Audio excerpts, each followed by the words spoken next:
ক্ষমতার লোভ। বাংলাদেশে যতগুলো দল আছে সব দলগুলোরই যদি বিচার আচার করা হয় তাহলে সবচেয়ে আগে যেটা পরিষ্কার হয় সেটা হলো ক্ষমতার লোভ। এই লোভের কারণে সাধারণ যে জনগণগুলো আছে তাদের অবস্থা শোচনীয়। দ্বন্দ্বে জড়ায় ওরা আর প্রবলেমে পড়ে সাধারণ মানুষ, জীবন দেয় সাধারণ মানুষ, এবং এই সাধারণ মানুষই বিভিন্ন দলের পেছনে দৌড়ায়, কাজ করে দলের জন্য। কিন্তু দিন শেষে দেখা যায় সেই সাধারণ মানুষের জীবন সাধারণ রয়ে গেছে, আর অসাধারণদের জীবন আরও অসাধারণ হয়েছে।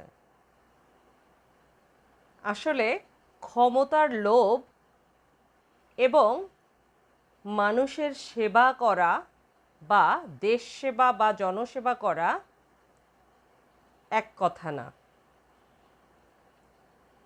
যদি প্রকৃতপক্ষে জনগণের সেবা করাই হতো তাদের ব্রত, তাহলে এত হানাহানি, এত হত্যাযজ্ঞ, এত প্রহসন হতো না দেশের সাথে, দেশের মানুষের সাথে।